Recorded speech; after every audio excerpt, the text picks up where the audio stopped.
Music's going sweet. Hello everyone, my name is Logan, never say that's on the internet. I'm here to play D&D with my friends. The final D&D session of Shadows Over Driftchapel. However long it may take us today, hopefully it won't take us too long. And yes, we're playing on a Sunday evening, afternoon. Weird stuff. And none of us forgot. Not a single person. Definitely didn't. There's So no way important. I would I would forget never something forget. so important. Never. We're going out with a bang on a very even round, session 25. It's very satisfying to me. So it's an epilogue session, but there's going to be some activities to it. It's still going to be a little involved. But we're going to be wrapping up these character stories, saying goodbye to them for now. Might come back to a Shadows Over Driftchapel in the future. There's still plenty to explore, because this was just one goddamn town. The entire fucking place. Yeah. I was gonna say the map for this was like way bigger than like most of what we did. Yeah. I mean, I'm all the way up from like the Axe Head, which is like the very northern section. Yup. There's a lot going on, to say the least. But we'll get to that later. For now, the briefest of recaps, because if you weren't there for the last one, just go watch the last one. Don't just get out of here if you didn't see the last one, or stay and hang out with us. It's either way. But the party in the caverns of the cult of Qatu stopped a ritual, stopped a horrible, terrible being from another plane from entering into this one, seemingly put an entirely complete hard stop end to the cult matters here in Driftchapel. However, at potentially the cost of the town's population by this point, seemingly none left. So, last we left off, we were in these underground caverns. Sludig broke, shattered the windpipe of their former friend, now a husk of a person, Portia, ending their life. Aminah, barely clinging on to whatever she could grasp, not succumbing to whatever death awaited her. Honestly, same for Kamin. Kamin's definitely dead. Or Kieran, excuse me. I said it. I'm still. Kieran staving off whatever death might have awaited him. Kamin is standing off to the side going, what the? Good job. Good job, y'all. Now the real boss fight begins. Oh God. Real phase 2. Cross out all my notes for this session here. But Now they all die. now they all die. We're going to sort of move out of time a little bit. Don't change your character sheets at all, but play along. So, you guys had a week or more of downtime just prior to going down to the chapel and then going down into the caverns. A lot of time to think, a lot of time to sit and wonder, to daydream. Now, Aminah, as your vision fades, fuzziness and darkness crowded at all corners, you hear the cultists humming, you hear Portia humming. Then you hear the crunches of Sludig's fist against flesh, a very familiar sound, but you still feel the life drifting from you. And almost involuntarily, you feel your limbs curling up like a spider against your own body. Not just your spider legs, but your arms and your actual legs curl up underneath you. What was Aminah daydreamed about? What was her expectations? What, basically, if everyone gets out of this, if all this, once this is all said and done, what does Aminah do? Where does she go?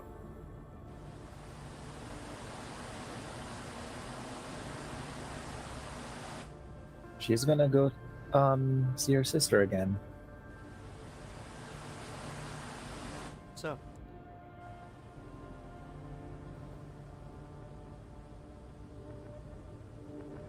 Sludig. Similar question. Once this is all said and done, where does Sludig go? What does he do? Sludig goes back to the bog, whether with anyone in the party or by himself, to find the bog witches again, because they mentioned that Ilya's service would be over once Qatu was dealt with, and he's going there to regain her remains so that he can bury them, whether he is given them rightly or has to take them.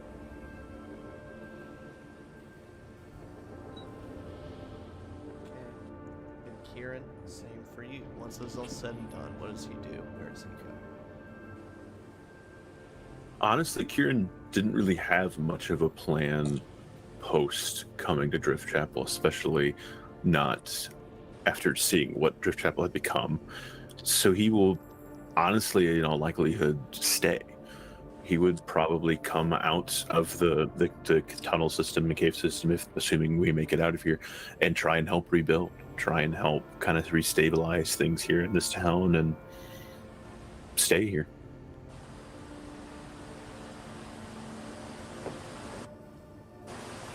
So, first, we'll start with Sludig and Aminah with somewhat similar goals. You emerge from the caverns that you've been traveling into the empty town of Driftchapel. Some time passes of getting your supplies geared up, getting your wounds taken care of, and eventually make your trek, leaving Kieran goodbye and heading out to the Urwild Bog. You make it to, well, first, traveling along the road, seeing familiar sights that you've passed before, seeing Kamin's grave, relatively undisturbed.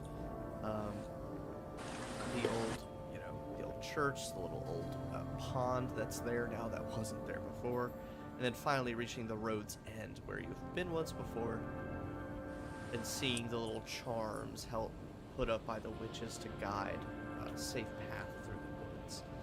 You feel the bog start to do the similar things it's done before. The branches seem to reach out and, grab at your clothing. The mud pulls at your boots, but after a while that all stops. You sense some familiarity with this bog now, until eventually you get far enough where you see that old tower blooming with flowers a little bit on the outside, and then a massive rose coming out of the fallen roof of the tower.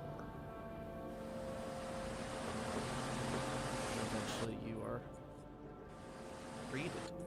The flower raises up the top half of a woman, your sister, revealed, eyes still gone, flowers blooming from seemingly her skin. It's sort of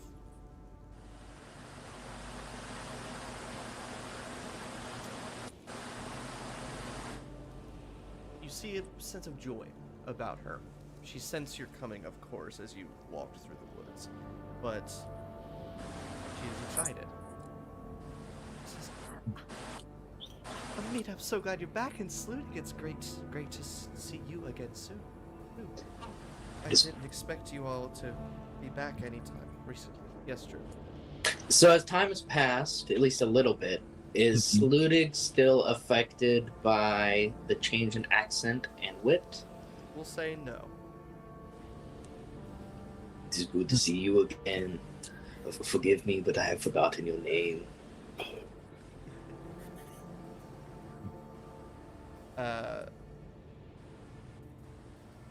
She looks at you. She waves her hand, and a little flower sprouts up out of your clothes. Says, Farah. My apologies for forgetting. It is good to see you again, Farah. Just hold on to the flower so you don't forget. It is very pretty. And she, of course, welcomes you inside, of course, lifting you up to the second floor of the tower, because I think Kamin was the one who saw what was down below and informed everyone else. But nevertheless, she welcomes you with some tea and some food and whatever else. She says, what brings you both back so soon? Where's Kamin? I'm afraid Kamin was a casualty of the enemy that we were bent on fighting. Fortunately, however, his sacrifice is not in vain for the group of,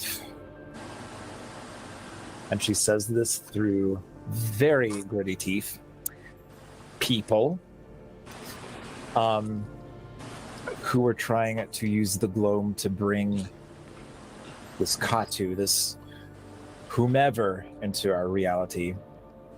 They are no more. And I, for one, am back to be, well, with family. This time for good. And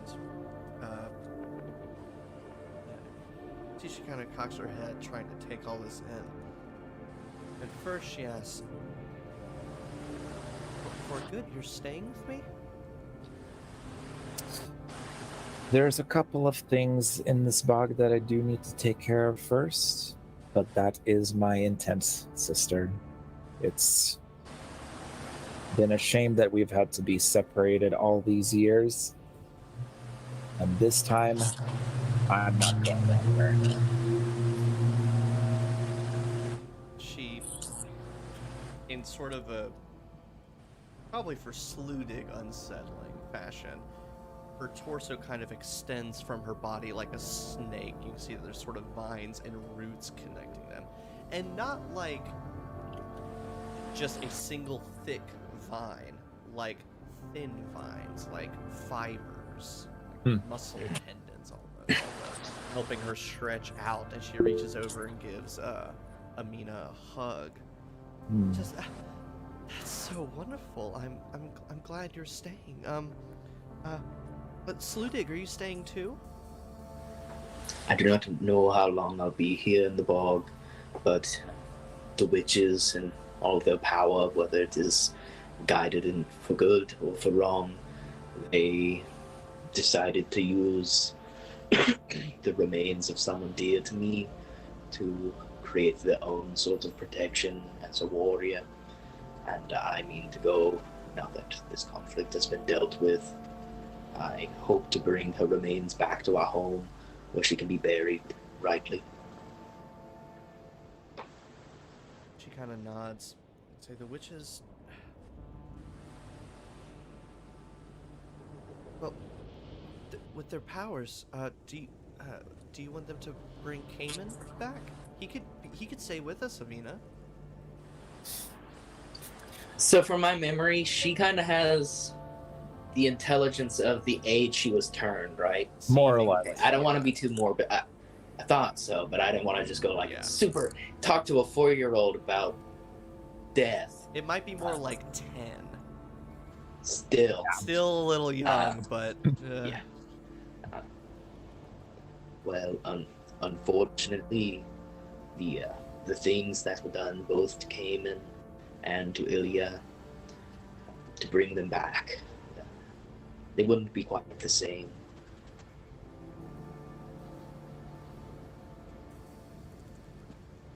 okay.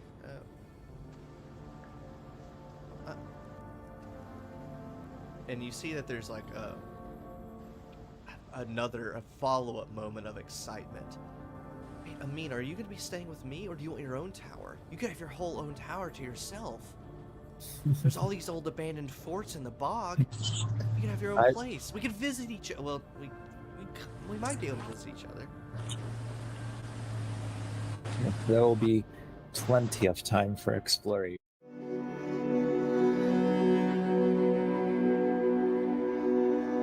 See that Farah understands. She says, I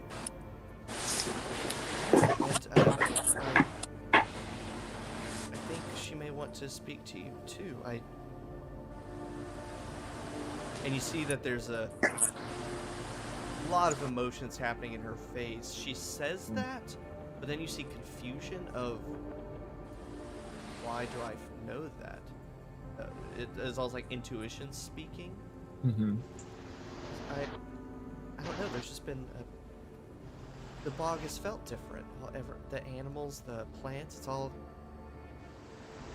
feel better. I don't know. A side effect of taking out those who would use the Gloam for evil. If even the bog is feeling the difference, hopefully we shouldn't have to provide too much proof to Madame Kyra and the lot. I have a feeling they know. And so you are fed, given whatever drinks and things you need for the remainder of your journey. Bid Farah a temporary goodbye, and head to the central fortress where the witches have set up shop. And previously it was a sunken fortress down into the bog, where they had sort of manipulated a bit of land, raised up a banquet table to the surface, and then conduct most of their business underground in the sunken interior of the fortress. No longer is that fortress sunken. You see a fortress. No one would believe it if you told them, but you see a fortress floating on water. The stairs themselves made out of all sorts of broken logs and things that are floating in the water. That leads up to this large stone porch, and then the actual fortress gate, all the towers and the walls. It's all there, sitting on the surface of the water. How deep is this water? Can we see? Cannot see. It's that kind of murky, algae-covered water. Or the beach. So how have we It's been, Myrtle since it's Beach. that much water, have we been traveling by boat at this point? I know the last time we had issues with the wagon. So last time, and I think what I eventually said, is there sort of, and that's sort of the reasoning for the charms in the trees. It's sort of guide where the water is most shallow and the land is most sturdy. And Okay. so you're able to kind of navigate your way enough to where you can just kind of step on pieces of land, or at least in the very least the most shallow bits of water to make it to where you need to go. And then eventually it seems to bottom out and become just sort of a lake. Is there any sort of ferry taking people back and forth to the fortress, or is there a section of that road where we can get to? Yep, there's the a fortress? plenty of debris and other objects across the water, creating essentially a bridge and some stairs leading upward. And for the sake of brevity, they open the gates for you. They welcome you in. It's very similar to when you were in there but underground, but now there's a bit of natural light coming in from arrow slits and little stained glass windows that have been repaired and all sorts of stuff. But it is a fully fitted fortress. It has been fully repaired and rebuilt. Surprising, especially being pulled seemingly straight up out of the water from being a submerged mess just a few weeks ago. Several witches lead you around, welcome you, give you a nice hot cup of mulled wine, give you some nice, a nice dinner that you may need after a journey through some of the water. And you're taken to what equates to a meeting chamber for the fortress, where at one point Dawnhammer generals would meet with generals from other nations and would sit and convene. It's been sort of refurbished. It's a little more witchy. Decorations made of animal bones. Everything smells of burning herbs and sage, but still comfortable chairs, a nice burning fire, and Madame Kyra sitting in a nice cushioned chair. Mm-hmm. And of course, she seemed to know of your coming. She stands up, welcomes you. And before, she was kind of frail. You could tell she was powerful, but she was kind of a frail older woman. She stands up with a quickness and a grace that was incredibly unexpected. And she walks over, grabbing up her own goblet of wine. She says, "Well, you did it. I'm a bit surprised. No offense meant, but you did it. We are grateful for it.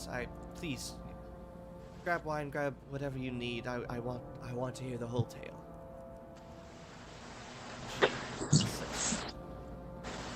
There's no offense taken. He takes his wine. A sip.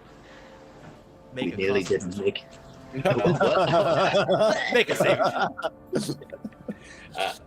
We nearly didn't make it out there. The dungeon was the cave, decrepit, full of cultists who fed to this strange thing being summoned out. But our poor friend Portia, she was enthralled. I don't know. Something snapped in her mind. Unfortunately, she did not make it. Kamin, if you remember him, we lost him as we went through the tunnels the first time.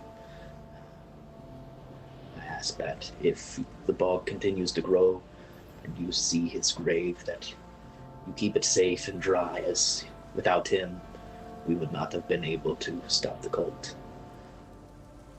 Hear, hear. But he goes and kind of retells the story of us versus Qatu or whatever. I can never tell if the mayor was Sathog or if the thing we fought was Sathog or if that was like Qatu's avatar. Well, I don't know. now's a great time. Do you tell her the story of the mayor as well, or just the sort of final? I'll let her know of everything that's happened since we left with Kamin. Yes, and she'll respond, and of course says that she'll pay Kamin the utmost respect. And as far as the story you tell, she thinks on it, says, yes, the one you speak of, Sathog. That is another being entirely. Don't know what it would be doing with Qatu, or maybe as a front, an ally, a decoy. Strange. And you see that she kind of thinks on it and says, but the creature from the void, the ritual, that's Qatu, and whatever you did seemed to have sent her back wherever she came whispering from. There may need to worry about Sathog a little bit more in the future. For now, it seems that things are mostly safe. From what it seems, there are more of these entities out there. Whether they're gods or just demons, or for that matter, angels from other planes, then who knows, but Qatu isn't the first, Qatu won't be the last.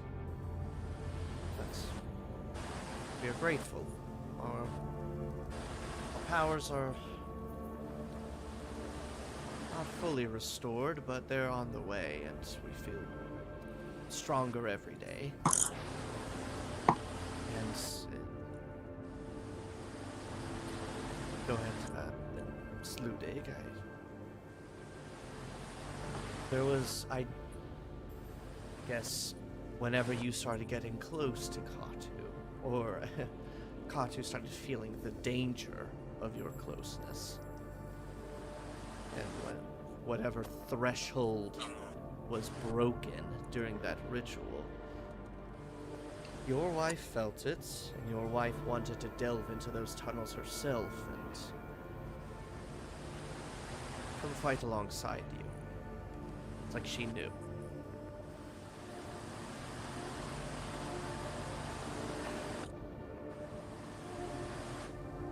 We knew the dangers that existed in those tunnels, and we figured it'd be a long journey. She would never make it in time, and so we had to lock her up to keep her from making it there. And otherwise we would have let her done it, but your conviction, we figured you would prefer to bury her remains than to have her die at your side. Again, yes. Or die on the way there and lose her remains forever. So, she gets up, steps over to the mantle, and picks up a box. Very nicely engraved, ornate box made of wood that's been painted red, gold trimmings, all sorts of stuff. Turns around and says, Ilya was good to us, and we're sorry for what we did to her. We thought it was in her and our best interest to have someone like her on our side.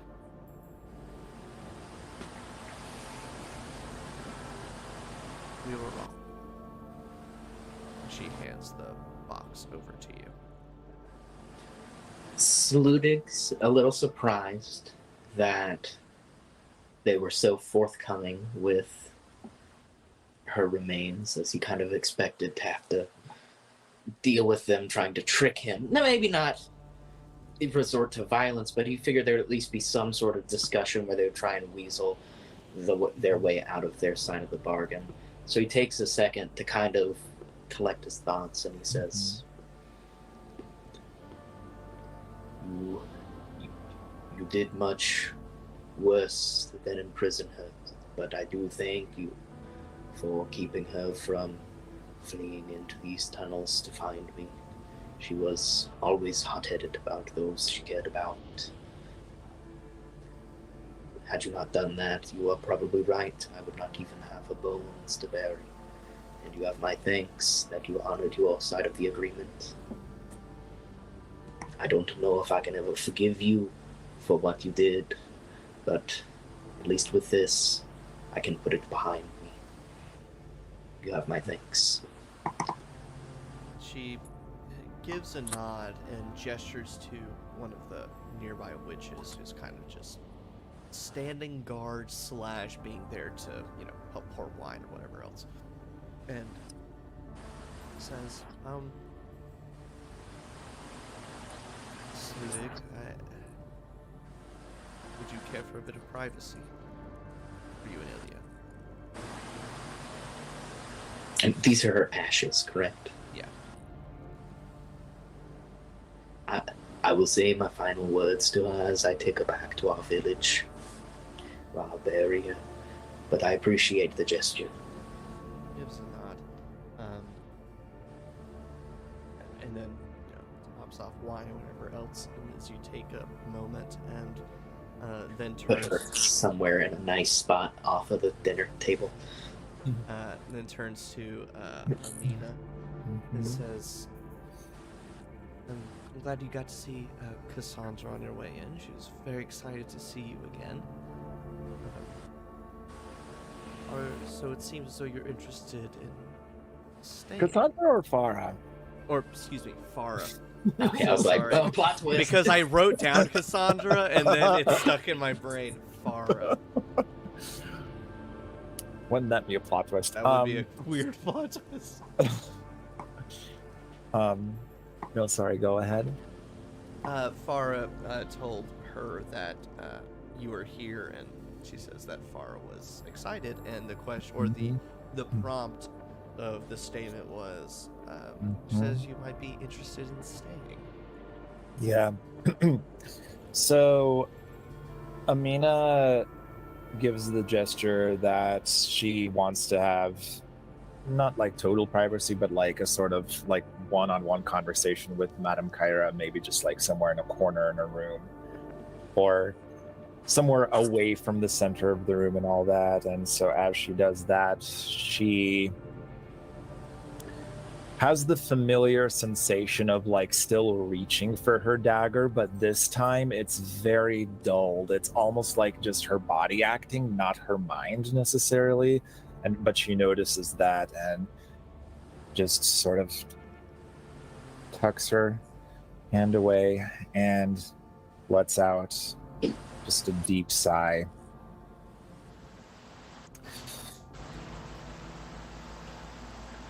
I am tired, my dear.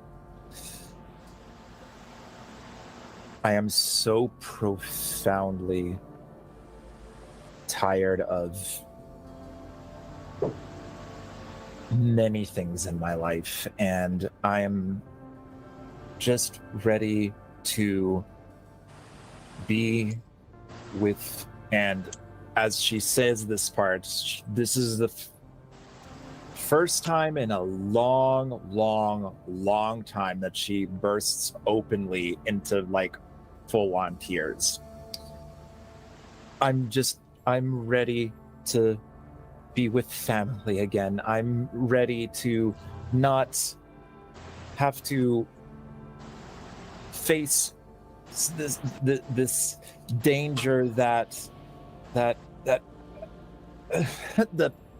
could wipe some people clean off of this earth, both physically and spiritually, referencing to Portia. And she's basically, she says something akin to like, she's tired of doing what she's been doing and she wants to settle with the witches, and that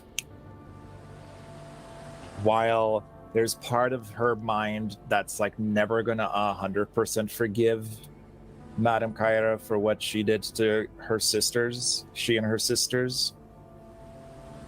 In a way, though, it also made her and Farah and Cassandra,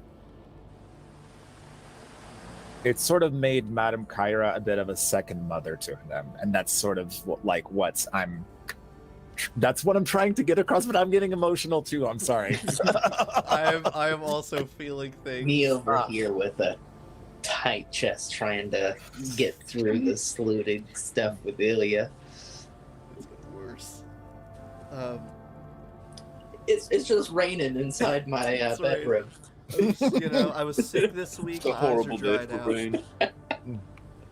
But yes, I hear you. And Madame Kyra, sort of doing a second mother type thing, will kind of hold onto your shoulders, try to look you in the eye.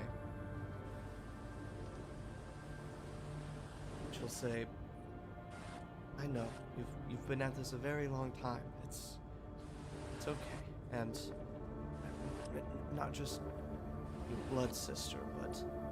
And then gestures to sort of just the whole fortress around them. It says, "All the witches, all the girls we've saved throughout the years from the Gloam, from just horrible tragedies, they will be your family now too. And while I can't say that the danger and excitement is over with, you'll at least be in better company to fight it off, and you'll have people to lean on. Well, He says, I know Bar has been looking forward to it for many years now. But with your training that you got from the Ordisterium, you have a leg up among many of the others, and I think we can make you a true witch very soon. I'm very glad to hear that. And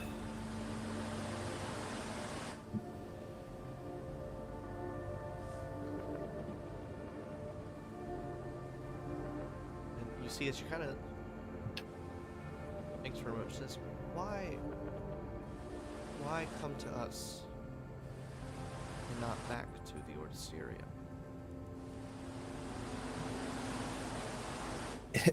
Isn't it obvious? Yanks off her headscarf. And yes, spider And characteristics. and as she does that,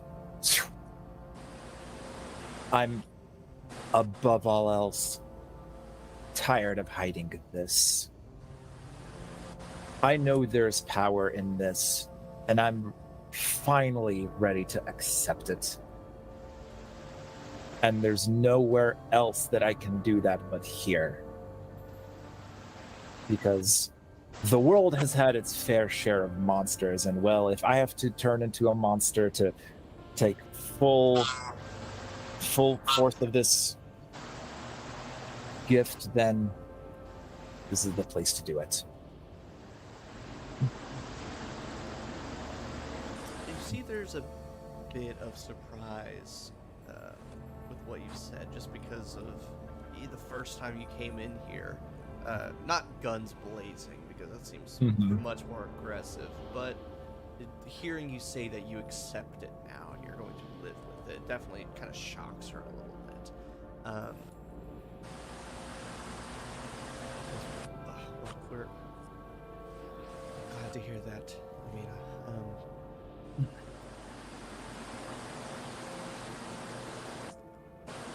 Is there anything else you need to do before settling in? Anywhere else you need to go, people need to see?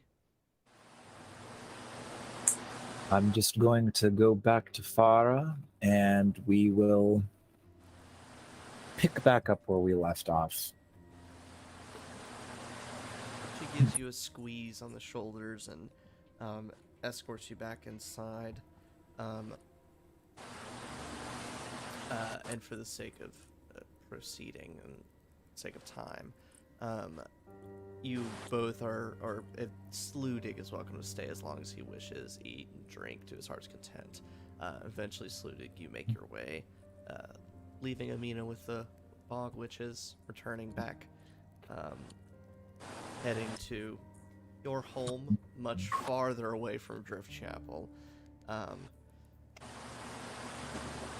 And for the sake of emotions, Drew, we don't have to roleplay you doing everything you want to do. I don't know if it's within our capabilities today.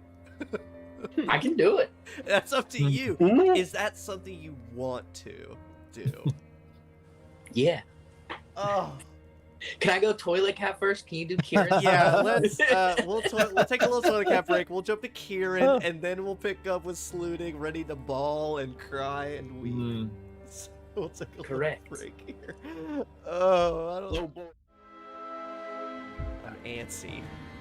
My body feels weird. It feels like my skin's tingly. Like I'm so excited and like Your spider sense is my tingling. spider Yeah. senses.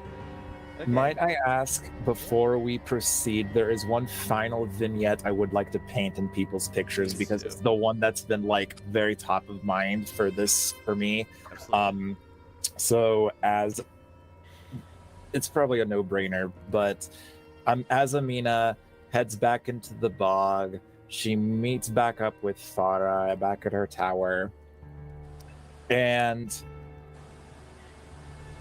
as she lets out the deepest most relieving sigh of her life, so too does she release all of the restraints on the curse, and then just essentially it turns into a more spider-like version of something like what her sister is like.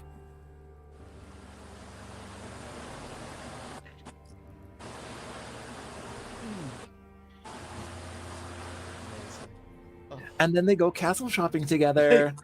How's this tower? It's an open concept tower. It's plenty of We're looking at natural real estate. Callback from forever ago.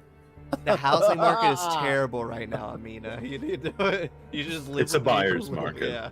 Yeah. So, we're gonna jump to Bradley because I'm interested in how this goes. So, more or less, I'm gonna keep this kind of open-ended for you to sort of playground within. Driftchapel is more or less how you left it. Of course, less flooded. The storm is no longer raging, but the town is still mostly empty. A lot of the buildings have been damaged from that flood. The mayor's mansion is also damaged from the flood, but also last time you saw it was covered in flesh, so maybe flood damage isn't that bad. But otherwise, it's an almost empty town, except for the few people that you know who might have stayed behind. I mean, I guess that's the start, is tracking down, who's here, who remains, making sure that everyone that is still here is safe, they are healthy, not hurt or injured, and just kind of making sure that everyone is aware of each other, and then that start rebuilding. Of those who are still around, I'm like, any named NPCs aside from maybe Dieter and Matthias? Are they not important, Bradley? No, I'm assuming they're alive, because if you kill them, I'd have to spend the rest of the epilogue partying. So as far as people that you know that stayed behind, so Dieter, Matthias, the Ordist Agnes, she left. Okay. And you find her shop. It's damaged, but more or less the building's still in one piece. There, she took most of her supplies. Whatever she could take with her, she took with her. But also, horses and wagons weren't really available very much. So there's still alchemical supplies and whatnot still available. So that's a potential resource. And she seems, you can tell, at least from what's left behind, that she may have known that and stowed away some unique recipes or some special ingredients just to help survivors, whoever's left behind. The taxidermist Lavidia King, she left. She took her husband's bones with her.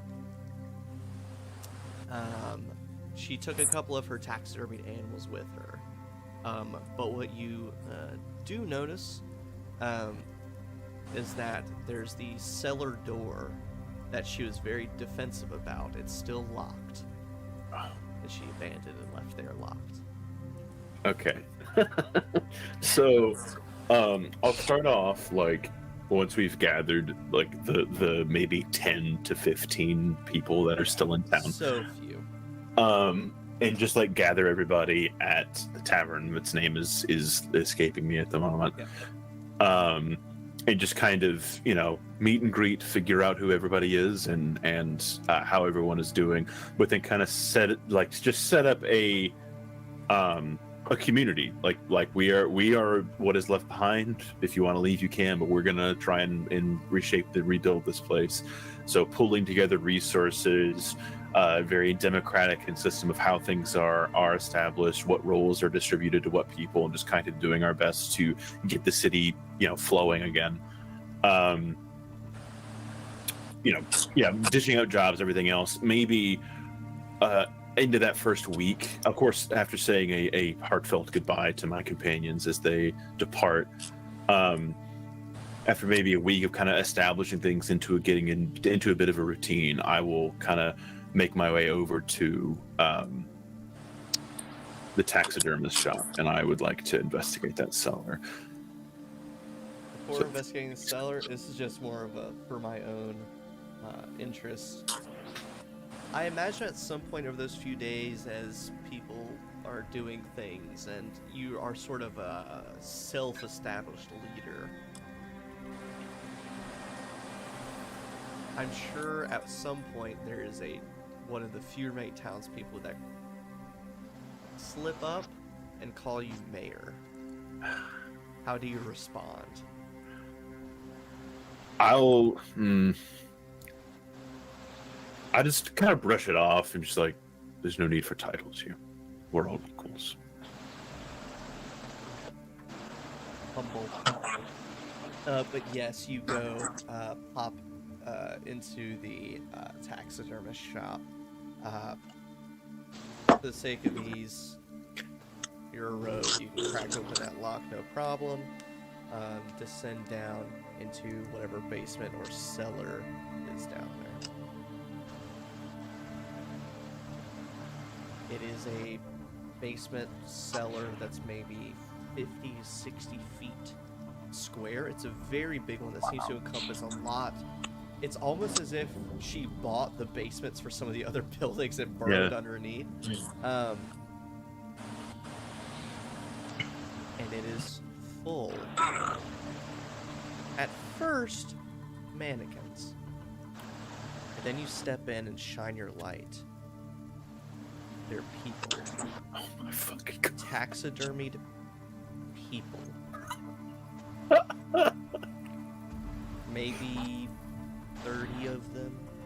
25, 30 of them. Gun drawn at this point, this is fucking terrifying. I will go through. Are there any faces or figures that I recognize? That you recognize? I highly doubt it, but I'm just checking. Yeah, that you recognize? Yeah. No. That Okay. Bradley recognizes?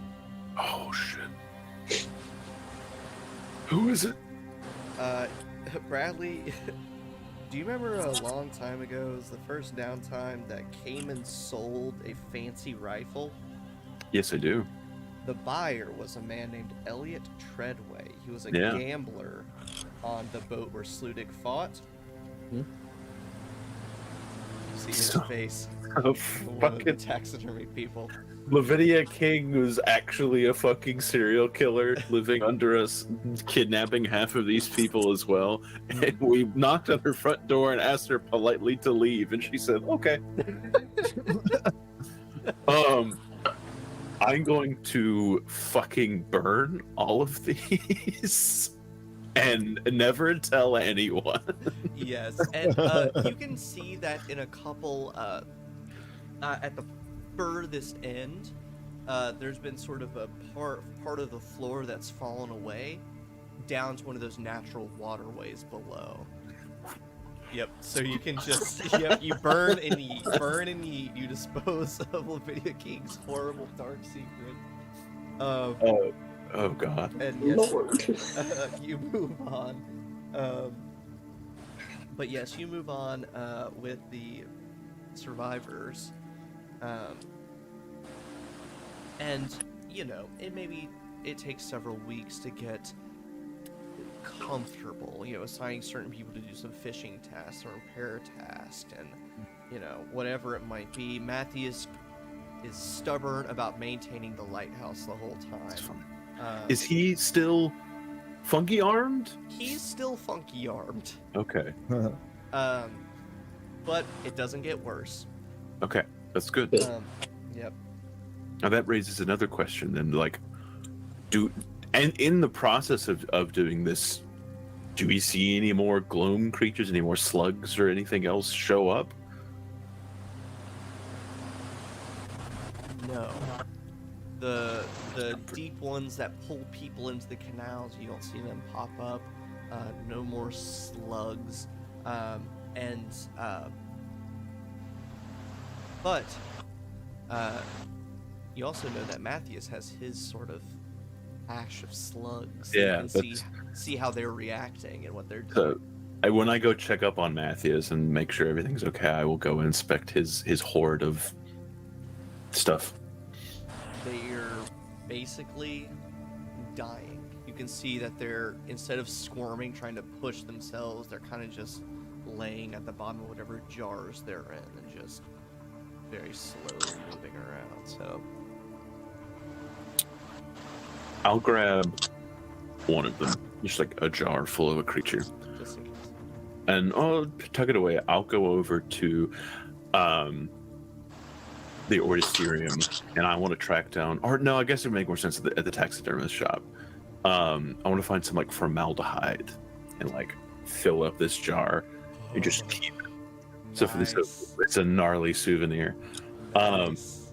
And I'll grab that and some of Levidia's not human taxidermies, a few of the things, and I think Kieran is gonna move into the Birdsong estate. Oh, that's nice. Oh, That's where he's gonna set up camp and kind of create his own, but also kind of turn a few rooms of it into like a hospital wing, and like letting anyone and everyone who needs Also these. a communal space. Yeah.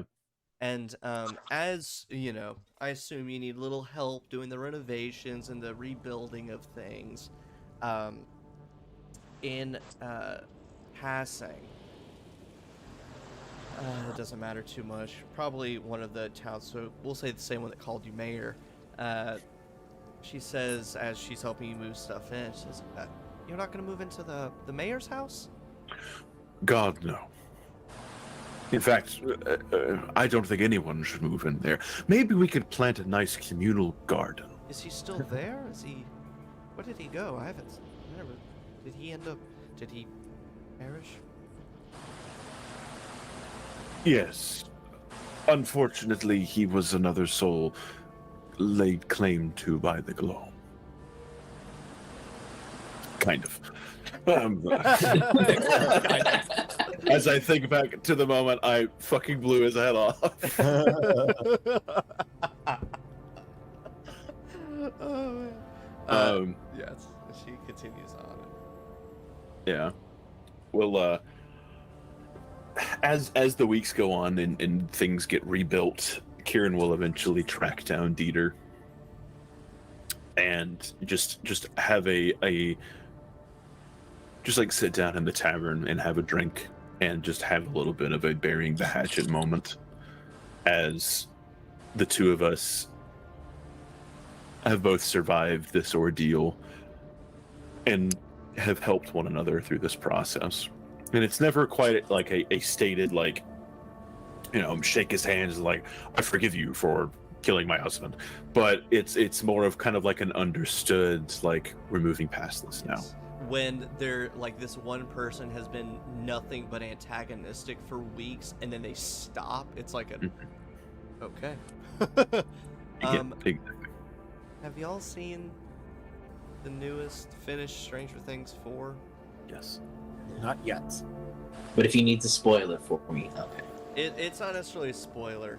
It kind of is, but there's no context to it whatsoever, because amid you and Dieter quietly and, you know, bearing the hatchet, you know, drinking whatever beer or wine is left over, sitting quietly in the Rivermouth Inn with its hole in the wall and blood on the floor, without looking at you, beer in hand, says, I didn't run away this time. Pulled myself away. Couldn't do it again. And we're all the more thankful for it.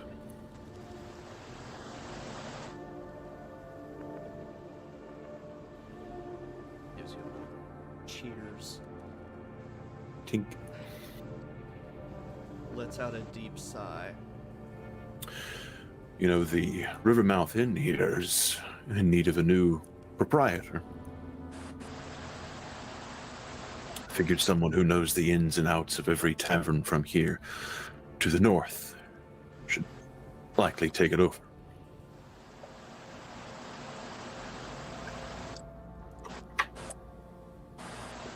Well, we just had that moment, but I can't help but think that was a dig. Friendly one. Well, people need a place to eat, drink, and play games, so... Who knows, maybe we'll have some visitors. We can only hope.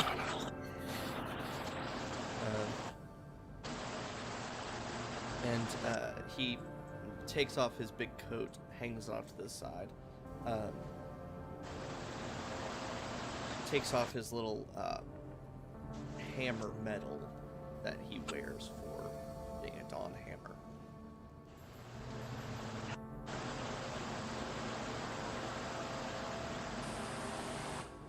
Sets it down on the table or on the bar counter. I wasn't a good soldier, but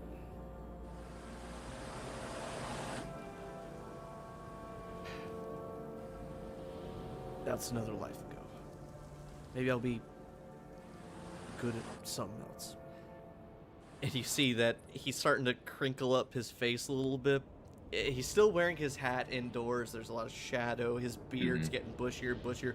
So you can't see his face, but you can hear and feel that he's getting a little choked up, and he just takes the medal and slides it over to you. Says, I don't know, put it in a goddamn museum or something. I don't know. I'll pick it up off the table in that moment, just kind of examine it, clear any, like, the smudge off and kind of glint at the metal before I stand for a moment. And assuming the bar is in a reconstruction disarray, I will walk over, grab a hammer and a nail, and I'll walk behind the bar to like the center, about midway up, and I will just tack it to the wall behind the bar.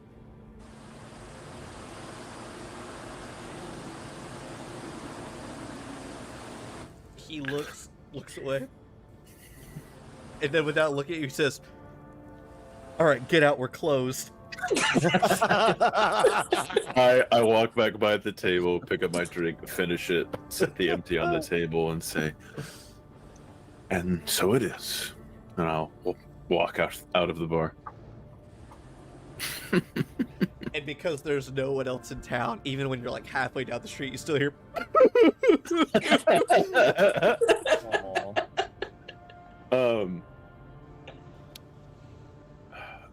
Last ish thing. After, probably months of this at this point, the town mostly being at least kind of rebuilt and cleared of dead bodies, bloodstains, and the works, starting to look more like a town. Maybe a few others have either showed up or migrated back or visited the town. It's starting to upturn. I will walk into the parlor of the Birdsong Estate, where I've got just a simple ceramic jar on the mantle. And hanging above the mantle, across the top of it, is a familiar lamp lighting wick. I will take the jar, just kind of slide it into my inner pocket, slide the wick off of the top, and then kind of head out into the night. It's like sun has just gone down. I'll pull out just an old top hat, bring the jacket close up, and I will just kind of briskly walk through the closing night, slowly lighting the lamps across Driftchapel as I go, before making it out to the edge of the docks. I'll pull out the jar and I'll just kind of sit there at the edge of the dock, the wake by my side, and just kind of look at the jar and says, "You always told me this place was a shithole. I didn't quite realize what you meant at the time, but hopefully we can turn that around, at least in some way, shape, or form. Thank you again for helping me through all of this.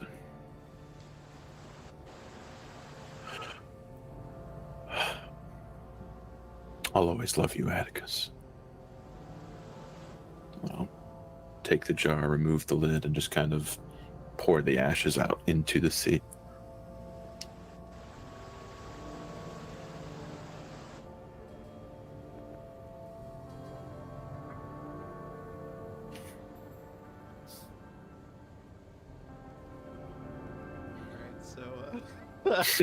I'm definitely not tearing up already.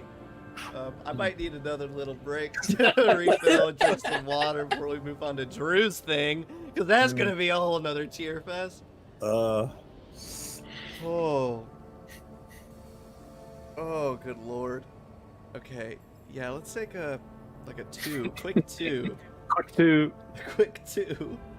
Yeah, I don't know how well I'm gonna do getting through this thing with Sludig and Ilya, because like I almost lost it with Dieter and Kieran. And you're not even when playing he went that. and he tapped it into the fucking top of the bar. Yeah, fucking I was redemption for Dieter. Because like Sludig always liked Dieter. I mean, he was a drunk and he woke me up way too early.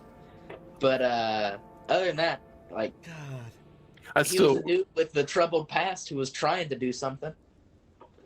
And then his troubled past caught up with him. And it did. I still love the contrast between, Kamin thought Dieter was the shit. The And then Dieter Kieran hates. shows up and fucking hated him. I feel like with like hating Dieter, it's not even the fact that what he did led to such horrible things for Kieran. It's also like just Dieter as Dieter. Kieran doesn't like Dieter. No.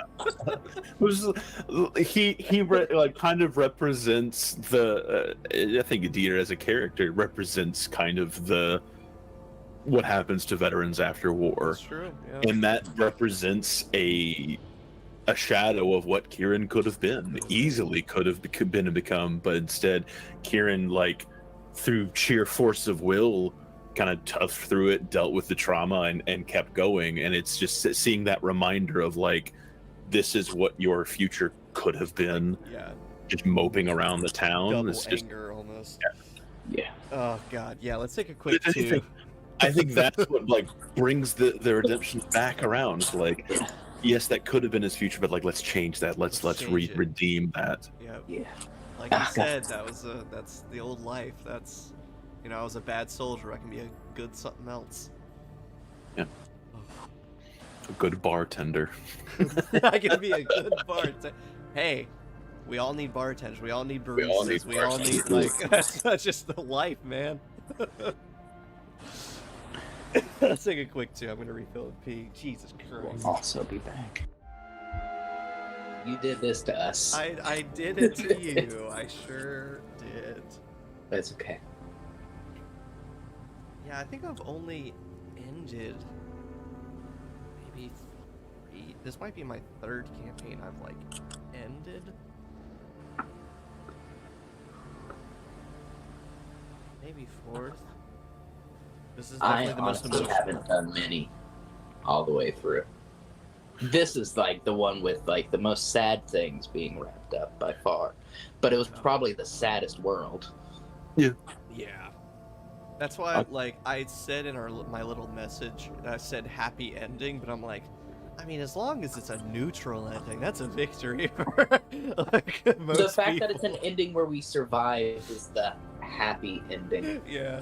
We That can is go on and very make true. peace with the things we wanted Look at to, this. knowing that we Big hopefully cat. accomplished our goals. Is that beef? That's big. She's That's big. She's big. You are a big baby. How old is she? Oh, Not old. 2, maybe 3. Oh, okay. Oh, kidding. You're a mess. Mm. Normally you don't let me do this, but you're purring right now, so I'm gonna keep doing it. You can tell she wants out. Now she's. She's looking around like, how far Let is me that? go. How far is that? Huh? There you go. So. Oh gosh. I'm gonna do my best. So, Sludig. Just how, the ocean to the south is sort of being taken in by the Gloam. So is the north. A lot of the lands to the far, far, far north are already now wastelands being taken in by the Gloam. So you take a very brave journey back northeast to your village,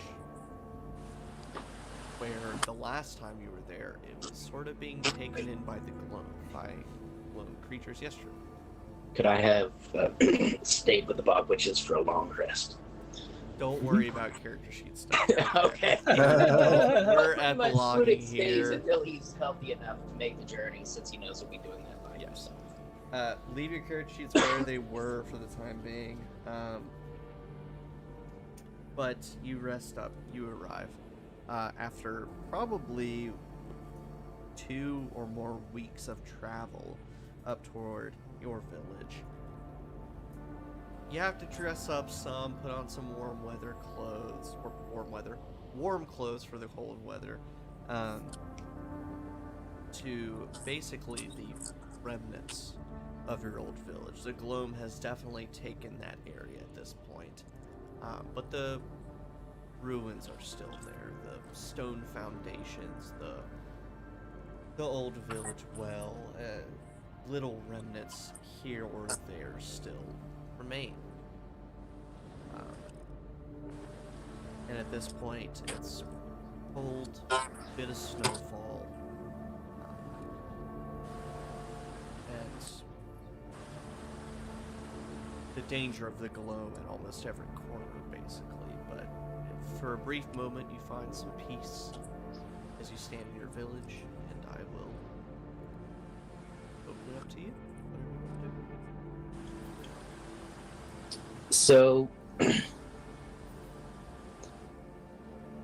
I assume it's gently snowing or whatnot, and Sludig finds a place out of the wind to kind of just sit and think and then prepare himself.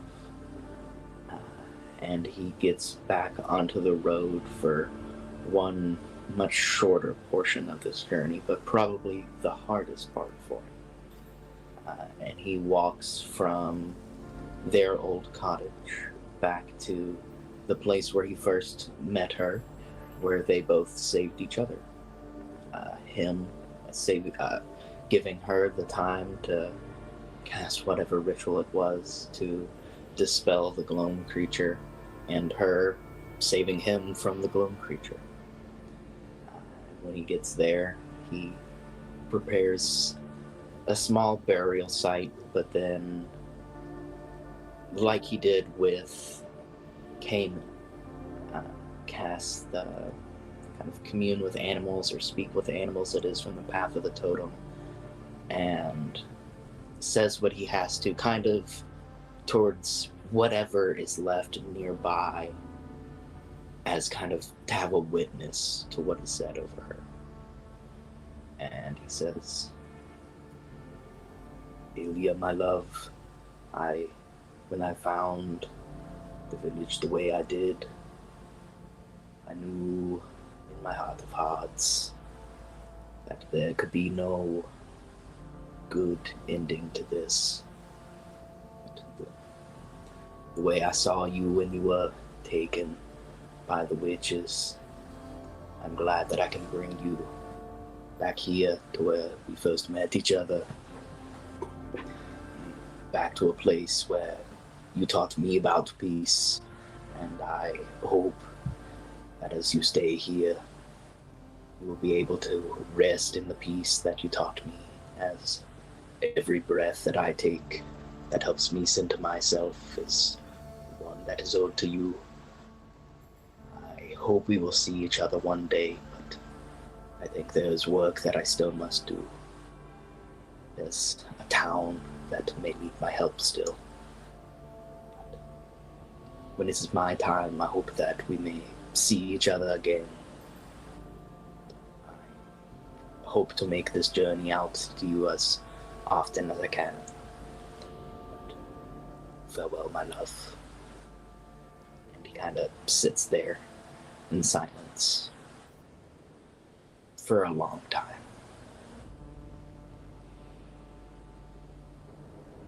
And then once he decides to leave, covered in probably about an inch or two of snow, just sitting here, he does decide to head back to Driftchapel to try and help with the reconstruction there.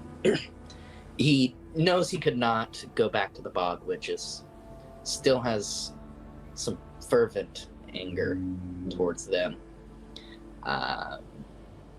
But Driftchapel was a place where he was at least able to do some good, and it'll give him something to work on, and he'll probably open up sort of like a martial arts dojo once things are more well put together.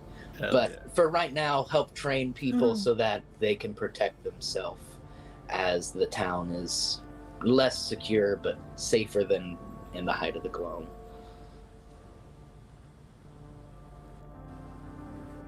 Hold it together.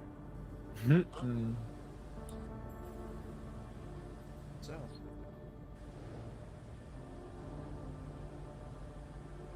very lovely futures and endings for all these characters, and I hope those come true, because you still have to escape the cavern beneath Driftchapel. So we are going to back to where we were. Forget everything that we just said. Forget the future. Forget all these wonderful daydreams by our players. You are still in this underground lake beneath the town of Driftchapel. Brutal. The danger, of course, has been taken care of. However, currently, if I recall, Aminah's unconscious? Mm-hmm. I guess so. Because you made your last save, but you weren't given a potion. So Aminah's unconscious. Yeah. Sludig just finished crunching windpipe on Portia. Sludig, you look over, and Aminah's spider legs and arms and her own legs are curled up unnaturally into her body. And Kieran, you are still down on the shore across the lake. I'll pull up the map just in case anyone wants to actually look, but it's not necessary to actually look at the map.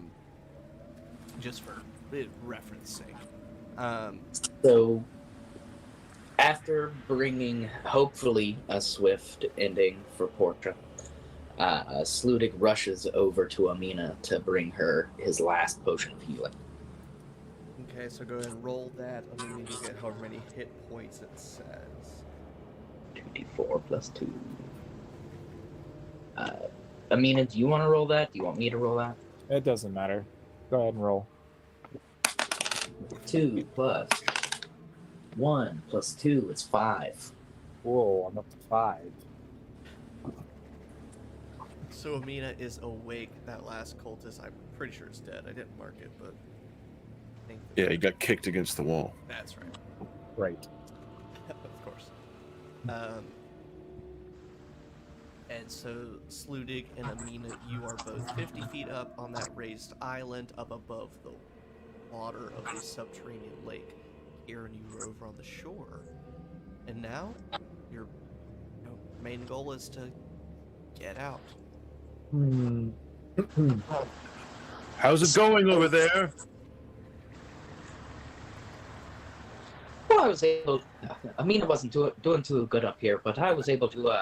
I was able to give her one of those splashy things that knit you up real good. I think she's coming to. Unfortunately, Portia, she wasn't doing too hot. We had to. Something that creature did. Well, it's out of my brain, as you can see, but it did a little more to her. Good. Just stay put. I want to look around in the water. Do I see like fish creatures swimming around still? No fish creatures. You still see the slugs. But they're acting weird. They're not. They're sort of drifting lazily and swimming in an almost like aimless fashion. like they're confused, they're lost, they're just not really doing anything. Hmm. But they're still there.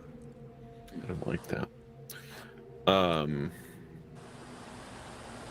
I will walk around the stairs, then come around, like Yeah. here-ish, to the closest spot. I'll take like a rock or something and chuck it in the water. How do they react to that? It seems that the ones that the rock was closest to hitting, they react and kind of just like lash out a little bit. But all the rest, they seem to not respond. Much less hostile than they were. Okay. I'm gonna take that as a sign and book it across the water to the edge. So that's movement, action movement, bonus action movement, 90 feet to here. And I will second story work my way Climb back your up. way Yeah. Hmm. I'm gonna make this a very just open-ended. You know, a couple may take a few snaps at you, but nothing, you know, like they are swarming to attack you. It's more defensive instead of offensive. Hmm. Yeah, they Okay. only half of them do. So you get a couple bites worth 3 points of damage. Okay, that's fine. Not much at all. And you make it over, and because we're not in combat, easily with the daylight and everything else. And also, as a note, everything seems more normal than they were. The shadows that were happening are less dense. The flickering of the light is less intense, so you can see the very clear handholds a little better. Everything is just sort of brought down to a more realistic level. And so even while you're climbing, you may slip a little bit, but it's like climbing a wall. It's not anything out of the ordinary. And then you, of course, are able to make it to the top to see Aminah's arms curled up, and then uncurling as Sludig gives her the potion. Like, I'll walk over to the two of them. They're kind of next to each other, and both of you sit down, take a moment, and I'm gonna pull out my healer's kit and heal on both of them. So that's the healer feat. So I roll a d6. I got a 6. Plus 4 is 10. Plus our level. So you both get 21 hit points back. Woo! Nice. underrated feat. So good. Feat. Especially for something like this. Oh yeah. And I am gonna drink my last healing potion. All right. Well. I'm feeling much more secure Hmm. in And our exit here. I'll say, and with the daylight, as you'll catch your breath, I guess, Daniel, I'll let you take it away. Yeah. What is... I will... Okay, so meta first. Hmm. Basically permanent spider-ish now. Mhm. Formerly, whenever you would shift into your spider form to do everything you did, that would be an entirely separate thing, entirely separate form, but now that's kind of your permanent form with the legs and everything. Mhm. So what does Aminah look like now in her sort of affected spider form, the spider legs and her abdomen and all that stuff?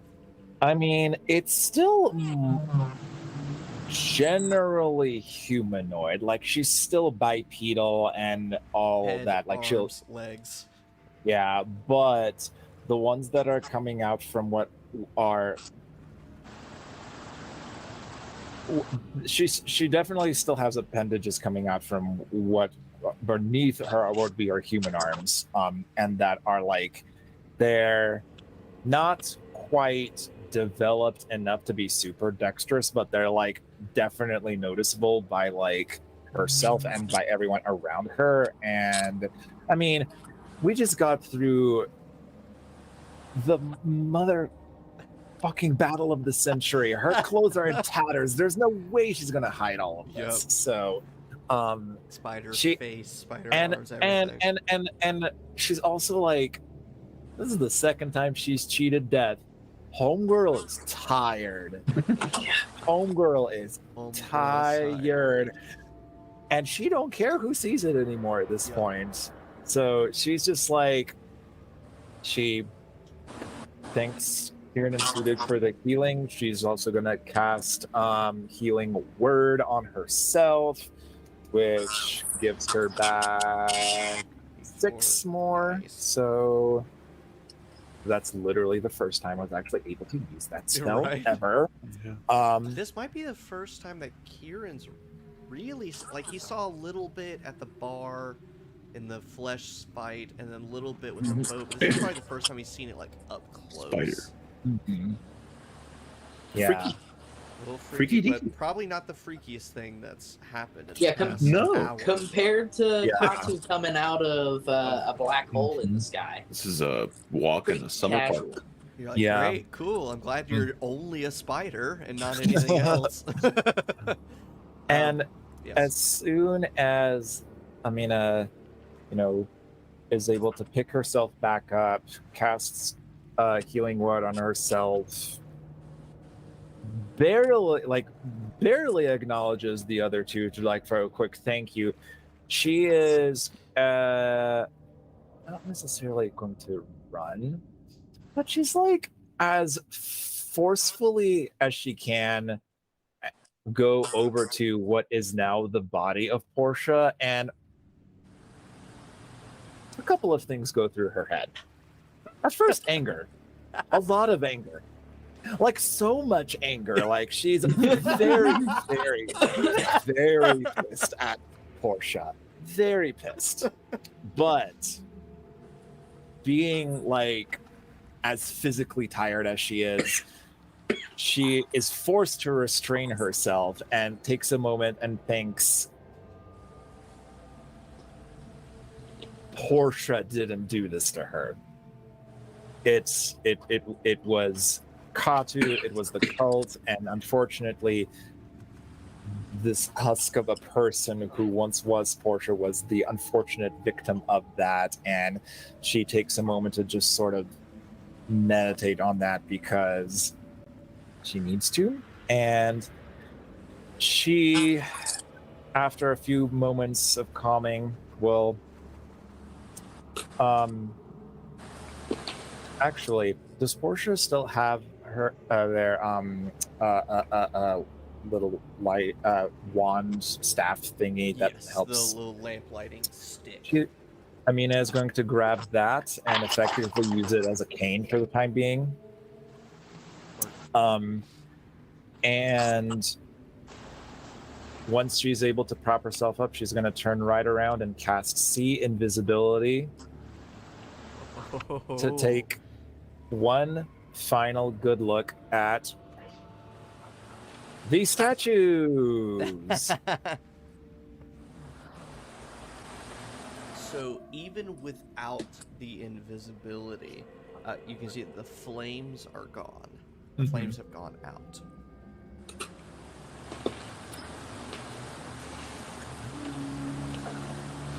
And as far as the statues go with your See Invisibility, you see something strange. Statues, as has been said before, one hand at the stomach, one hand up to the mouth, whispering a woman, long hair, long dress. As sort of a shadow to these statues, you see that same woman, but instead hands down at her side in this full throat belly scream. But you don't hear anything. It is just a shadow of that statue screaming, hands pulled back, fingers gnarled and crunched up, trying to be heard. But that's it. Okay. All right. And as that's all the info that she needs, as soon as she sees that, She'll turn right around to Sludig and Kieran and say, I've got this, and pulls out the battery bomb, essentially, whatever we're going to call it. And she's going to plop it dead center in the in the circle where this ritual was taking place, and talks to Kieran because Kieran's our marksman. Kieran, when we leave this place, when we get off this platform, I want you to take your best shot at this and blow this entire platform sky high. Do what I can. And she is going to go over to this statue right here because I believe, let me double check the distance here, and yes, it will work. She's going to tie one end of her 75 feet of rope to the base of that statue, tie the other end to a bolt, and kerpooey all the way to the end, to the shore, and effectively make a zip line. Nice. I like that. You make a zip line. I have no complaints. You do it. That's awesome. That's it. Okay. Anything else? Any other two before making your... While oh, go ahead. I want to bring Portia's body out of this. She was a warrior through and through. All this. She deserves a burial. I will kind of ask Sludig as he's picking up Portia's body, as Aminah is messing with the rope situation. I'll just kind of softly whisper, what happened to her? Sorry, Drew is eating a pretzel.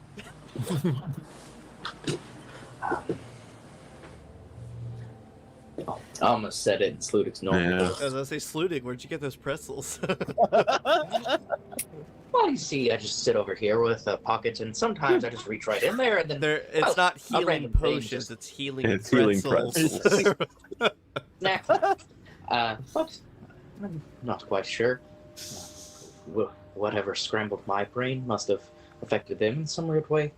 I got up here, and, well, sometimes when I talk in, some of the words just sound like nothing. That same nothing was filling whatever was behind their eyes. Seeing the damage that I saw, that Aminah had taken, the blows that she had to deal with, and Aminah lying on the floor, the lifelessness behind her eyes, and when she came and attacked me, I made the judgment that there was no real coming back from wherever she had left. This wasn't really Portia anymore. So I tried to end things as swiftly and as mercifully as I could. Understood.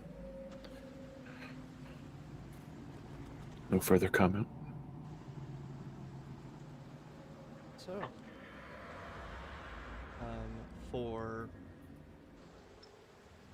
the sake of everything, you zip line across this underground lake, make it to the other side with that rod. I assume stood up straight so you can see the tip of it. Yeah. Set up some mirrors or like things that could ricochet off of. It'll be badass. Yeah, you like Halo 3 sniper rifle off the back wall, and it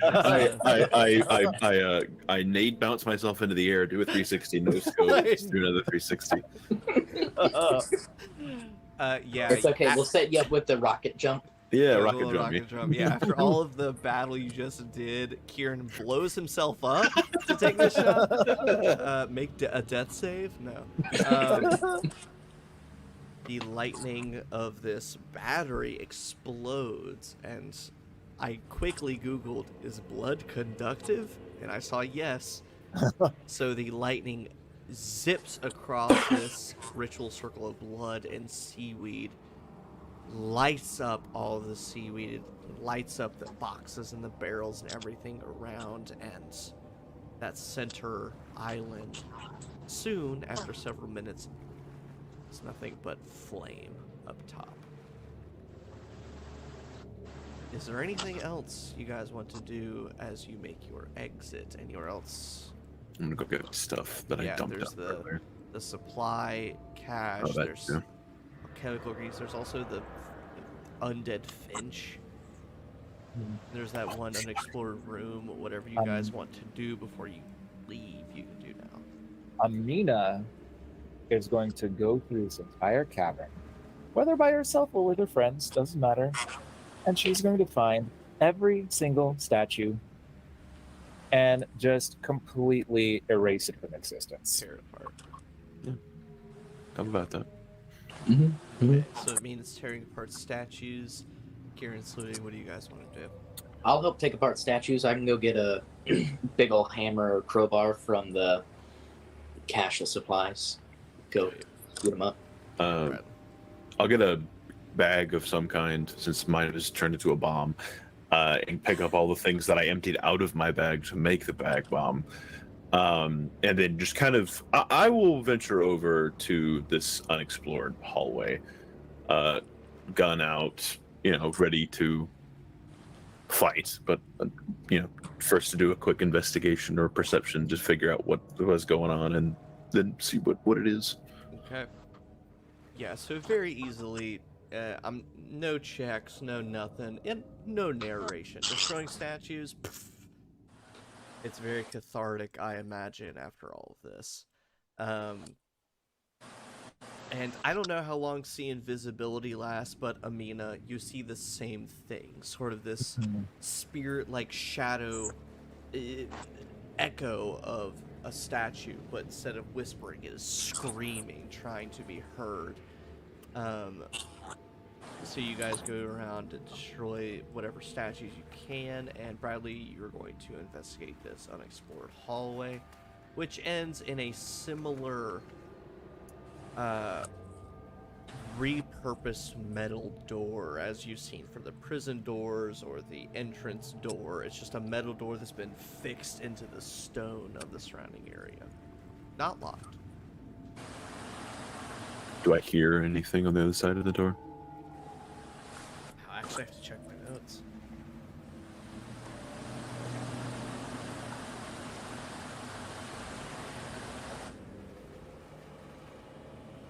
No. I will gingerly, slowly open the door. Beyond the door, you see 4 alcoves. Each one situated with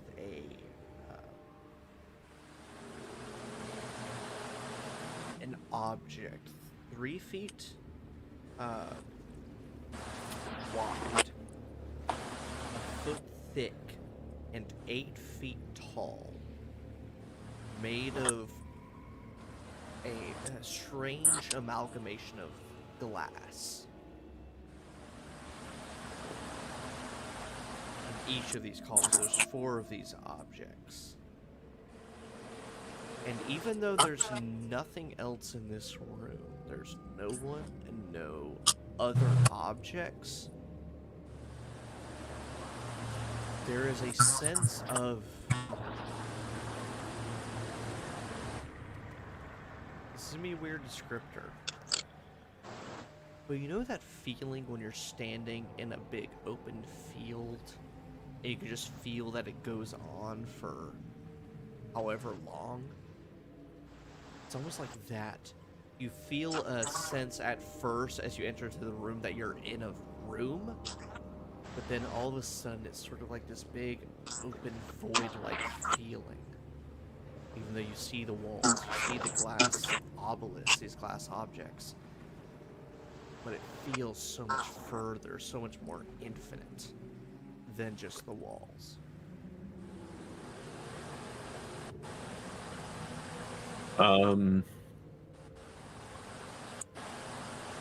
I will walk up to one of them.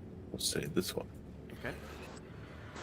You just pick up rock or something from the room, a ground, whatever, and I want to like just toss it at the obelisk and see what happens. It bounces off fairly casually. It leaves a scuff mark, kind of like you'd expect, but nothing out of the ordinary.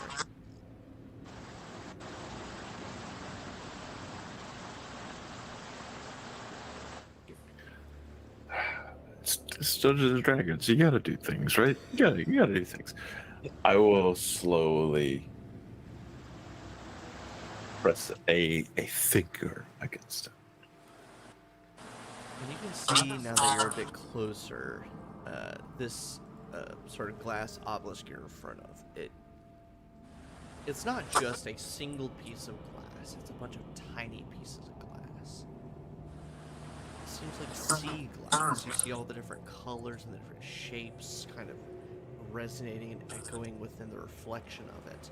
And of course, there's lanterns and whatnot lit in here. And at this point, forgot to mention this earlier, the lanterns that were burning green are burning normally now with their reddish-orange glows. But as you are standing in front of this glass obelisk, you see that the reflections and the refractions of the light are creating words. They're creating images. They're creating all sorts of different detailed reflections within them, reflecting and refracting against other glass and other glass, all baked into this singular entity. And you see a few familiar words, you see some unfamiliar words, you see familiar words like in Driftchapel and Qatu and the sea and ocean. But then you see all sorts of unfamiliar words in the common language and unknown languages. You see images like you've never seen before, all being echoed throughout this entire entity of this glass obelisk. Does it react to my touch? It doesn't react to your touch.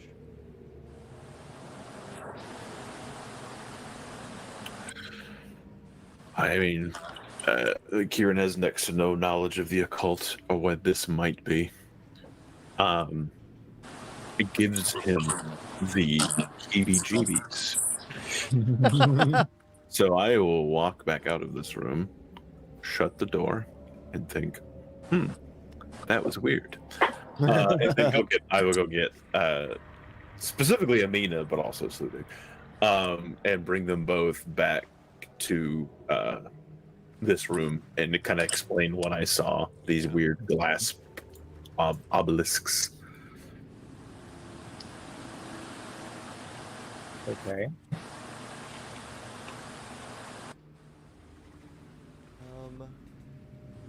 This will be a freebie to Aminah. Mm-hmm.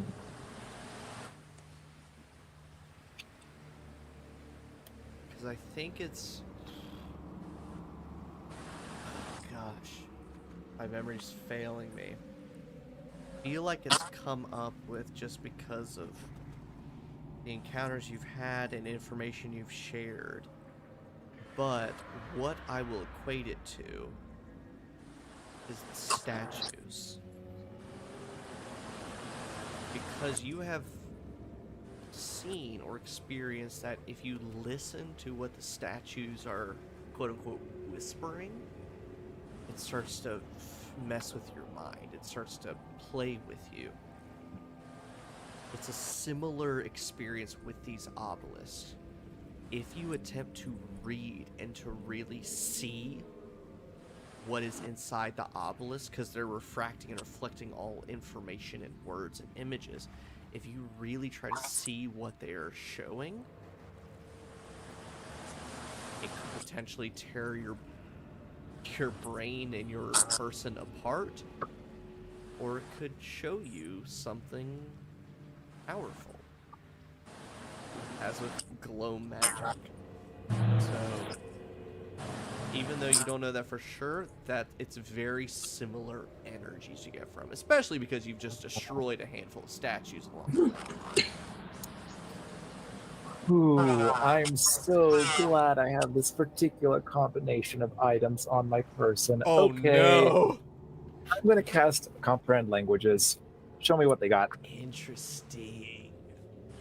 So go ahead, As I also ready my last remaining Vial of Reality Dust. oh.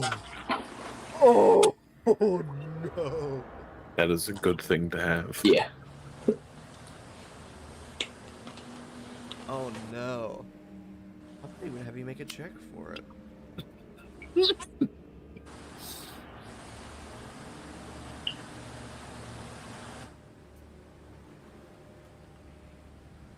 Oh, I feel like I need to send something to Daniel separately. Should we leave the call and come back? No, that'll mess up the layout. Oh, that's right. Yeah. I'll just take my headphones off. I'll turn the volume to my phone all the way down. I don't know if this would be something Aminah would want to tell. But effectively, as brief as it is, you get an idea of what the fuck has been going on.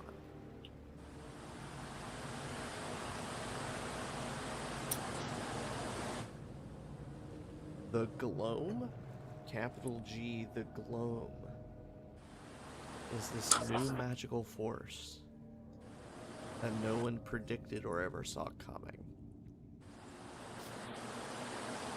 It's seemingly, compared with what you know about the lore of the world and the lore of magic and its set and just everything else, the Gloam overpowered the gods of the world.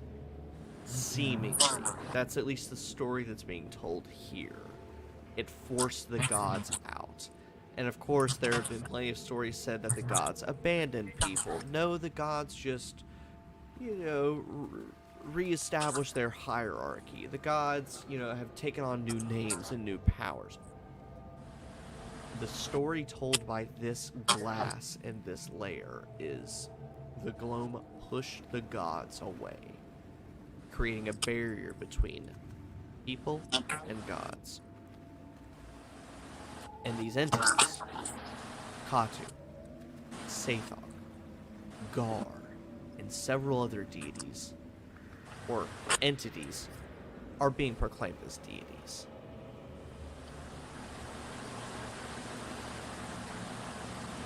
And they need help reaching people. Hence, any amount of rituals, reaching out, artifacts, whatever it might be. And you imagine that all of these artifacts, these obelisks, tell more information about that. But as far as comprehend languages goes, that's about the best you can decipher, especially with that potion. Because it is such alien information from otherworldly sources that it will definitely tear you apart trying to understand it. Which is probably what happened to a lot of these people. And so, Qatu was just one of Qatu and Sathog were seemingly one of a few, or many, trying to establish a connection.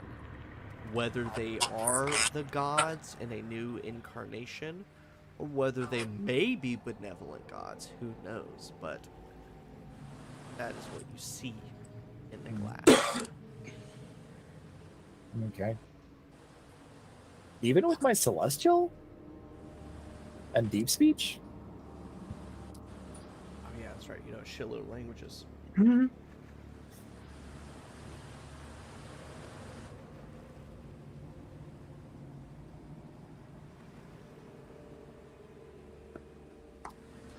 Here is the other freebie I will give.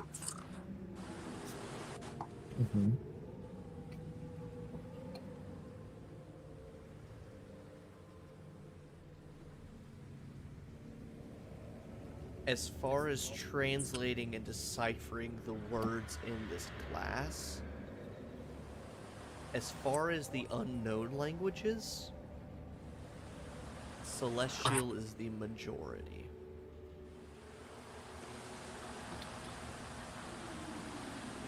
Which makes you almost reconsider this idea that the Gloam twisted gods and turned the gods into something else. Whereas the gods trying to break through the Gloam or whatever it might be. So to you, it is somewhat familiar. Albeit twisted and turned into something else. Okay. So that's what I will leave you with. All right. Well, that's a lot to be left with. It's a lot to be left with, and however much you want to tell your party, or you can say, "Oh, it's nothing. It's just decoration," and then we move. This is on. some weird stuff. Okay.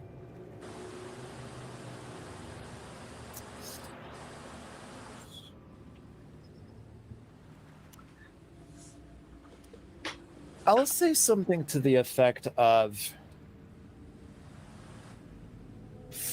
talking about to them like what I want to do later to go back to the bog witches. I say something to the effect of leave this chamber alone for now because we need to be better prepared and better equipped to understand what this is telling us. Because bad things could happen if the wrong people try and read this, as she gestures to numerous corpses of cultists who have attempted to do the same thing. And she will, once everybody is out, leave in the middle of that chamber 3 items. She's going to leave the pendant of Aliana that she's held on to. She's going to leave Adam Cairo's stolen hand mirror so that we can have an object locate. And she's also going to leave the golden idol of Qatu in there. And then basically say, seal this chamber up tight.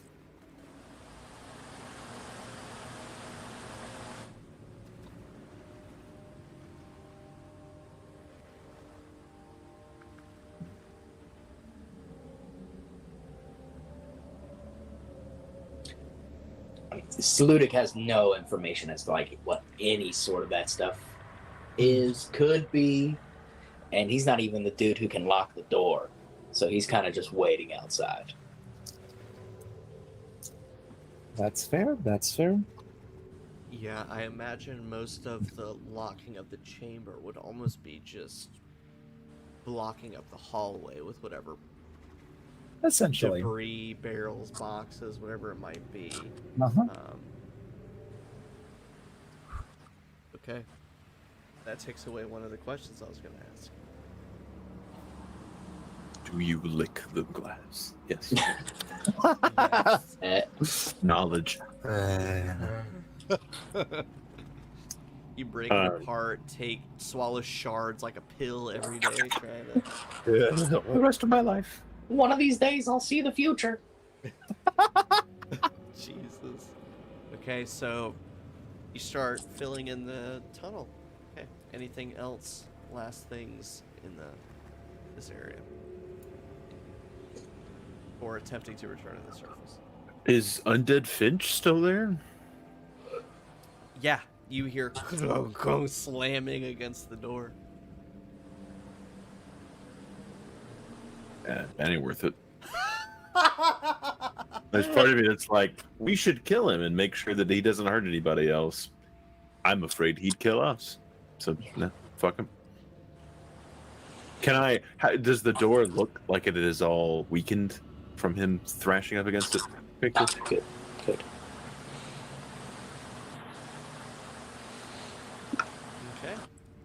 So if there's nothing else, filling in that cavern, destroying all the statues, you make your way back out the front door, which is still closed, but you go to mess with it.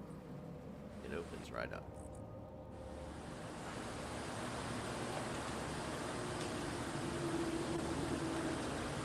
What do we see on the other side?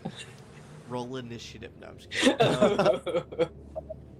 You see the two statues, their flames burnt out, which of course you can destroy as much as you want.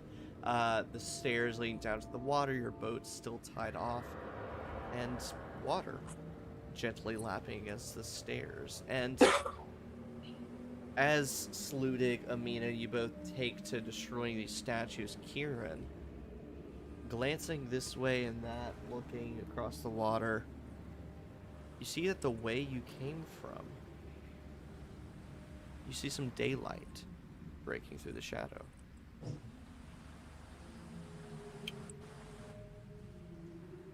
I will go and investigate where I see spots of daylight. So the water leads you out Okay. through the tunnel toward this daylight. Statue's broken. You can hop into your boat. Row on now. Cool. And within a matter of 5 minutes or less, where you spent hours trying to navigate the underwater tunnels, you emerge to the ocean, to the sun breaking up over the horizon. The lighthouse off to your left, its lights still shining from nighttime. Some of the docks in the town of Driftchapel. And we'll take one more little potty break and refill break before we hit up this this scene. Then we'll proceed, because it might be the last one. Oh, I'm feeling ways, man. Okay, Sludig was still 10.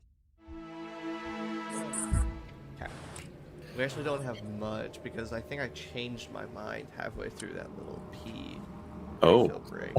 Oh. Is that good or bad? Either. Neither. It's dependent on whether we want a really cinematic ending or a really lore-driven ending. Why not both? Daniel, hard-hitting questions.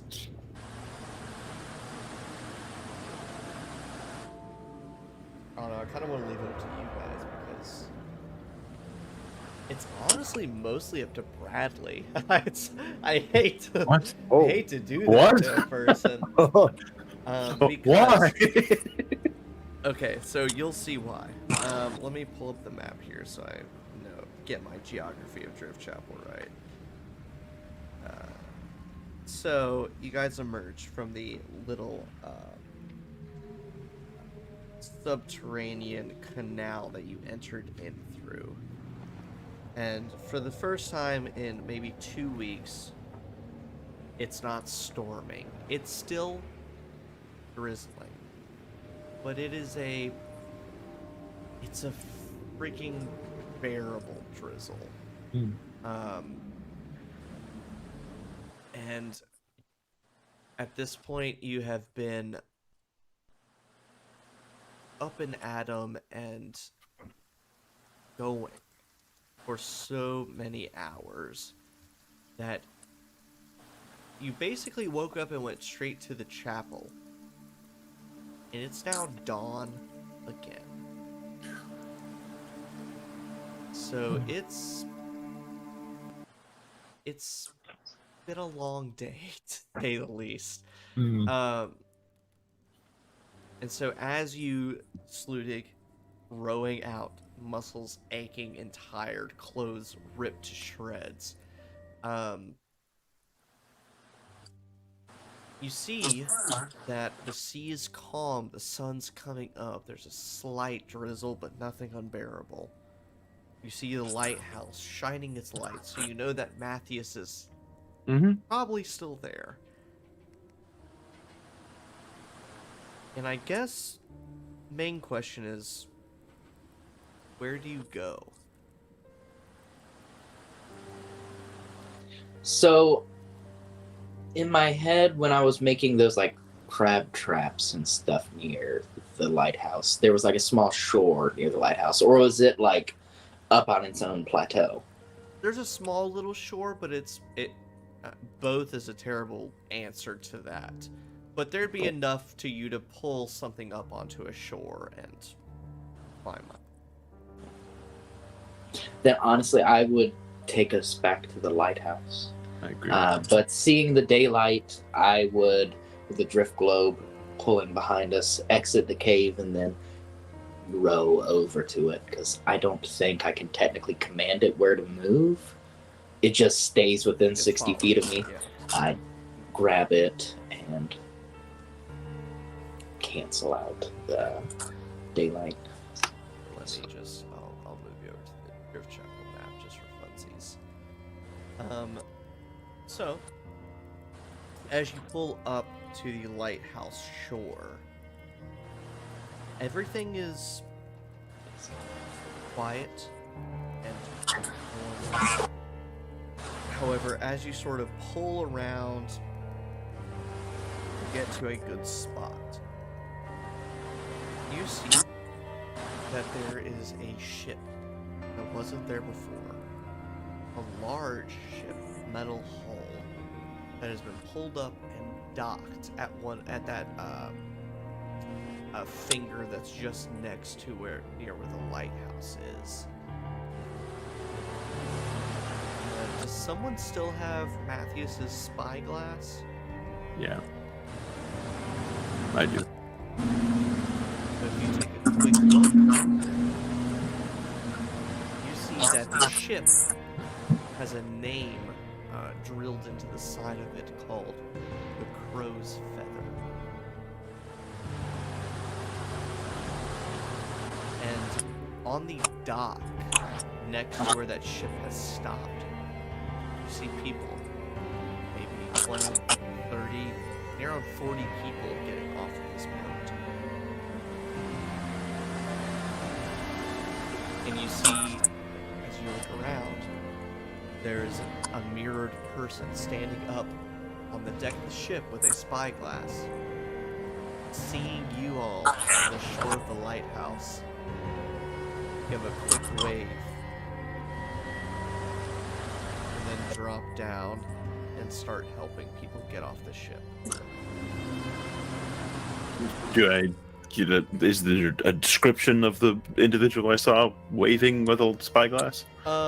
You know, that classic heavy captain's pea coat, a hat, the spyglass. You can see a bit of facial hair, some gloves, but nothing too out of the ordinary. The biggest thing would be that you identify some of the colorations and styles of the ship being from the egg-filled isles. Yes. We have visitors? Do you think we should go give him a little chat right now, or do we want to go see how Matthias and Dieter are doing? Someone needs to talk to them, and I don't think there's really anyone else left in this town. Well, I suppose you do make a flexing good point. It seems as though the mayor's this giant ball of flesh. Well, was. I guess pile back in the boat and I'll get to rowing again. Huh? And I'll row us over towards whatever section of that finger they docked on. Okay. You park, get tied off, pull yourselves up, and walk. You see it's a crowd of people, ranging from down on their luck people, dressed in rags. You see a couple families with crying kids, worried kids. You also see a couple of almost nobility, at least seemingly by their clothes. But to greet you is seemingly some kind of leader. fellow that waved you down, Kieran, waves at you again, stepping down the gangplank down into the dock, and says, "Wow, it's great to see at least a semi-friendly face after this trip. I'm the captain here of the Crowsfeather, Captain Rattay, Captain Hudson Rattay," and you see a mustachioed man, long pea coat and a captain's hat.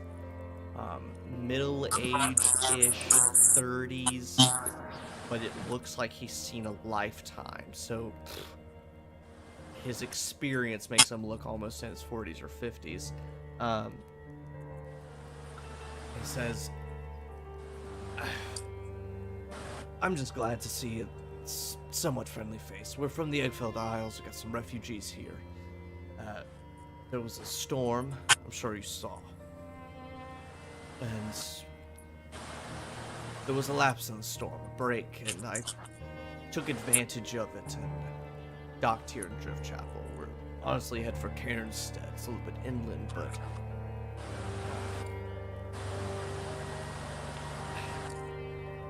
all that to say is we're just trying to find a nice place to settle down for a minute. Sorry. And who are all you?" Kamin Hogue, Lieutenant Hogue of Dawnhammers. You've come at a interesting time. Your people are more than welcome here. Just realize this town has been through quite a lot in recent days, and there aren't many of us left. I believe it. I was the last ship from the Eggfeld Isles just a few days past. The islands have been falling years now. Lost good friends and family. And I did my best.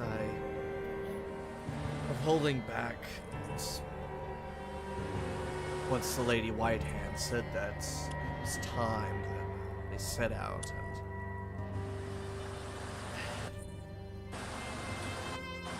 anything is better where we just came from, so if you'd have us, I don't know if Mayor Mason, is that his name? I did some work for him a long time ago. Is he still in charge?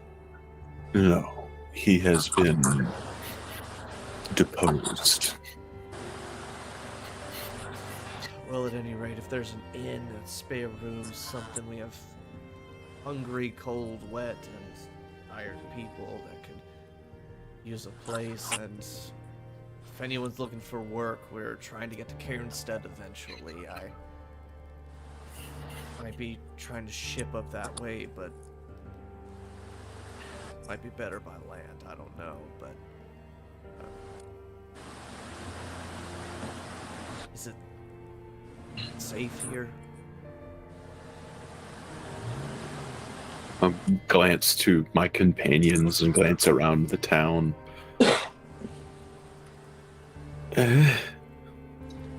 I'd say that it's a fair deal safer here than it was a few hours ago. As my friend said, this place has been through a lot, but well, the people of this place have been through far more, and sadly, I can only imagine there are but a handful of those that once were. So if you and yours are looking for a place to start over, I mean, without a decent population, I assume the town of Driftchapel will begin to crumble, fall to bits, in between. He kind of looks around at some of the refugees and survivors, and you can see it's with a sense of familiarity. And he says, to be honest, if most of us go to Cairnstead, we're going to be begging. no way most of us can make it in a city, but if there's anything to be had here, at least just a place to lay down for a night or two, then it's better than anything. So, and he gestures to all the people, and then looks at you and says, are you all willing to help them get settled for the night? Just met, but the only living souls, it seems. Sure. I figured we could show them to a few of the residences over by the lighthouse. We've been staying there frequently. I'm a man of the sea, so a lighthouse is a welcome sight.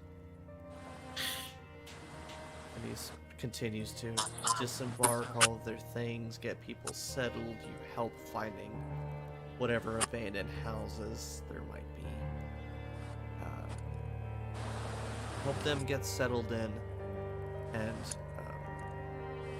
of the people, meet Lady Whitehand of the Eggfilled Isles, who basically is very stern about getting to Cairnstead and getting help from the Barony of Strand and all this stuff.